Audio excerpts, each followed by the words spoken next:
하나님의 말씀 고린도후서 12장 1절에서 10절까지 말씀입니다. 함께 읽겠습니다.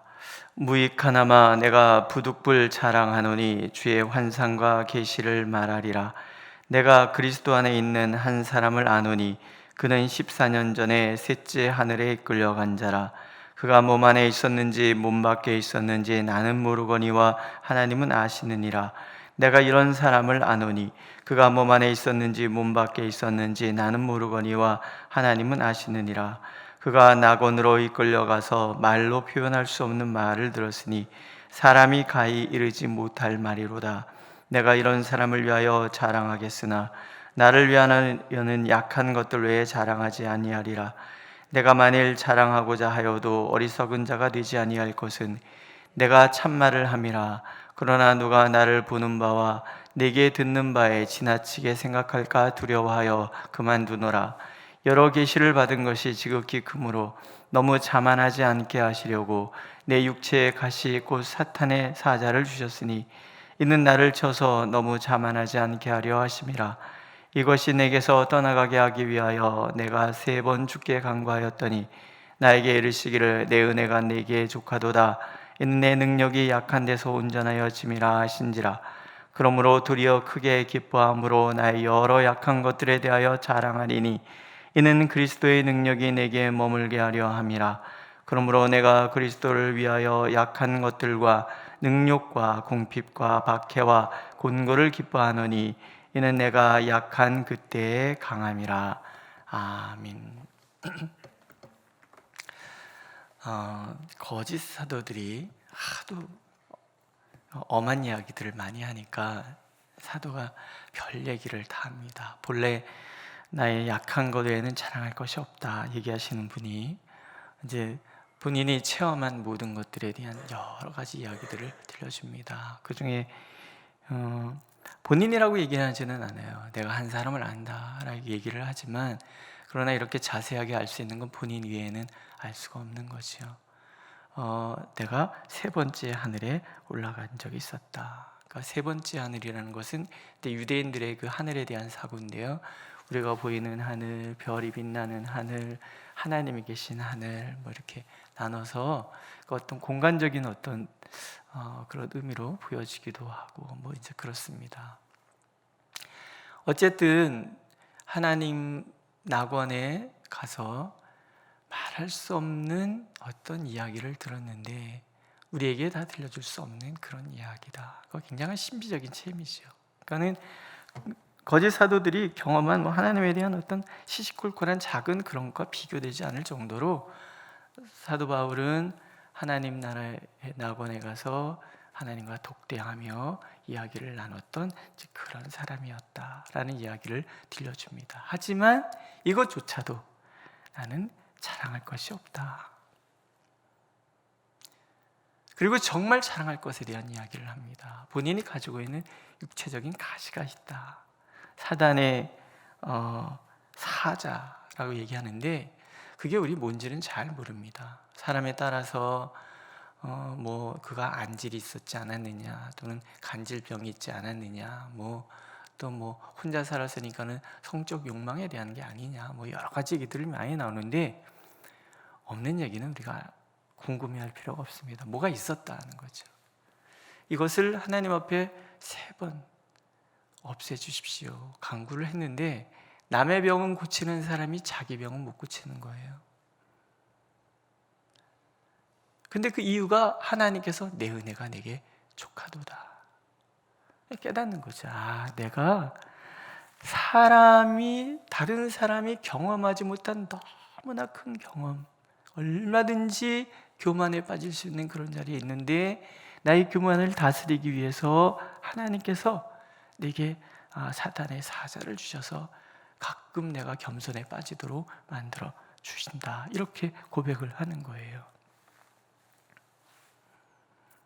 진정한 자랑이라 그러면 예수 그리스도 때문에 내가 받은 능욕, 궁핍, 박해, 곤고, 내가 어쩔 수 없는 그런 연약함의 자리에 놓이는 것, 나는 그걸 자랑한다. 왜냐하면 그때가 가장 하나님이 강하게 역사하시는 때이기 때문에 그렇다. 이렇게 얘기를 합니다.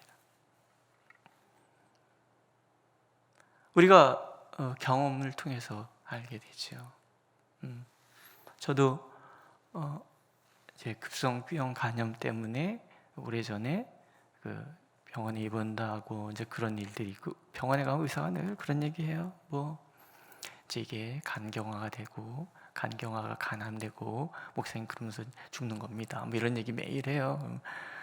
의사가 살리는 얘기를 해주는데 죽는 얘기 하냐고 이제 얘기를 하는데요. 처음에는 그게 굉장히 심각했는데 요즘도 가끔 좀 무리하면 몸이 굉장히 피곤해지고, 하루에도 어느 날은 갑자기 피곤해지면 아무것도 안 하고 그럴 땐 한 15분 동안 가만히 누워 계세요. 이제 그래요. 지금은 괜찮은데 그래도 한 번씩 생각을 합니다. 약을 먹을 때마다, 병원에 한번 갈 때마다 겸손해지는 거죠. 그것뿐만이 아니잖아요. 몸뿐만이 아니라 갑자기 확 무너지는 그런 날들이 있습니다. 우리 아이가 가끔 피식 웃고 그래요. 너 왜 그래? 그러면은 전에 뭐 잘못했던 게 갑자기 생각나서, 그래서 피식 웃기도 하고, 아이고 바보, 뭐 이런 마음인 거죠. 제가 그 마음 압니다. 저도 자주 그러거든요. 아이고 맹충아, 그때 왜 그랬을까? 말을 왜 그거밖에 못했을까? 뭐 이런 것들 많잖아요. 근데 사실은 그런 하나하나의 연약함들이 우리로 하여금 기도하게 만드는 거예요. 그러니까 기도의 핵심은 결핍이에요. 빈곤한 마음. 나의 연약함을 자각하는 사람만이 기도할 수 있는 거예요. 내가 강하고 모든 것을 다 가지고 있다고 생각하는 사람은 하나님 찾지 않습니다. 부족함이 없잖아요. 심령이 가난한 자는 복이 있나니 저희가 하나님의 나라가 그의 것이다. 이런 하나님의 말씀이 뭐냐면 마음의 빈곤함인데 나의 부족함을 인식하는 마음이에요. 그 인식함 때문에 우리가 하나님을 찾는단 말이죠. 우리가 질병이 있으면 질병 때문에 하나님께 부르짖게 되고, 어려움이 찾아오면 어려움 때문에 하나님께 부르짖게 되는데, 근데 그러한 과정 속에서 우리가 하나님을 만나고 그 자리에 임하시는 하나님을 경험함으로 하나님의 놀라운 능력을 우리가 찬양하게 된단 말이죠. 그게 바로 내가 약할 때가 가장 강할 때인 거예요. 차라리 무엇인가를 안다고 자랑하는 것보다는 나의 연약함에 대해서 자각하고 그것에 대해서 하나님 앞에 끊임없이 무릎 꿇을 수밖에 없는 삶을 살아낼 때 하나님은 내가 상상하는 것, 내가 생각하는 것보다 넘치는 능력으로 나와 함께 하시는 거죠.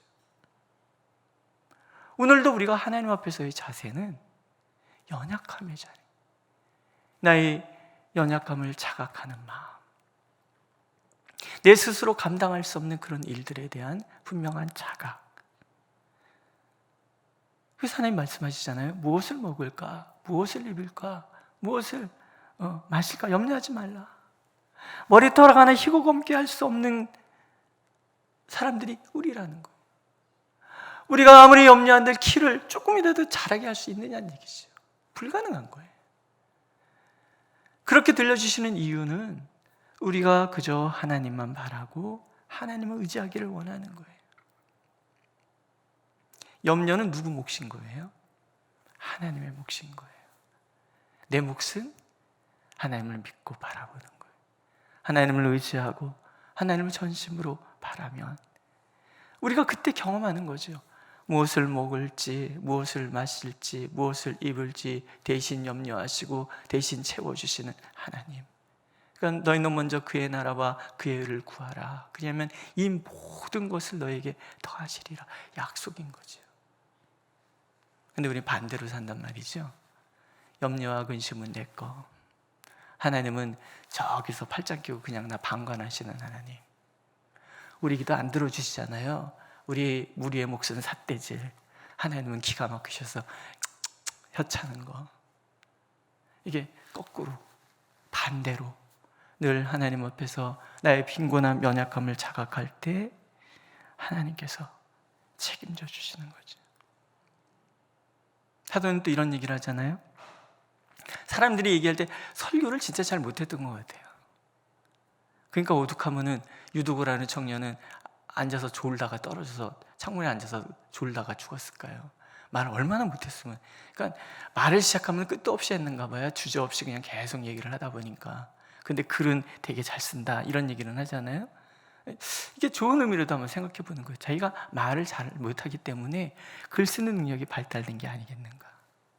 저희 아이 하나가 6학년 때까지 글을 잘 못 읽었어요. 이게 난독 그런 게 있어서 장애라 그러더라고요. 근데 얘는 귀가 엄청 예민해요. 벌써 딱 발걸음 소리는 누구 다 알아요. 그러니까 뭐가 하나가 발달되지 않으면 뭐가 하나가 엄청 발달하는 그런 게 있는 거죠. 그러니까 내가 연약한 그것 때문에 하나님 앞에 기도하다가 보면은 하나님께서 나에게 또 다른 능력을 주시는 거죠. 저는 이 말이 이해가 됩니다. 제가 말을 진짜 못하는 사람이었거든요. 두서없이 길기만 하고 내가 말하면 다 사람들이 지겹다 그랬어요. 어떻게 좀 지겨우십니까? 노력 많이 했습니다. 하다 보니까 이게 느는 거죠. 근데 하나님 앞에 참 감사해요. 제가 노래를 엄청 못해가지고요. 대학교 가고서 합창단 오디션 봤는데 떨어졌어요. 그래서는 나 그냥 노래 안 부를 테니까 솔로 이런 거 꿈도 안 꿀 테니까 그냥 붙여만 달라고 사정해서 들어갔거든요. 재미나게 다녔어요.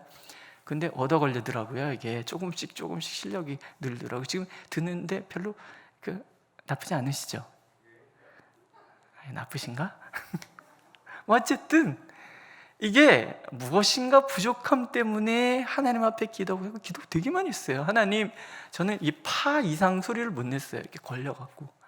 그래서 그거 너무 기도했습니다. 하나님, 나 솔 한번 내고 죽어봤으면 좋겠습니다.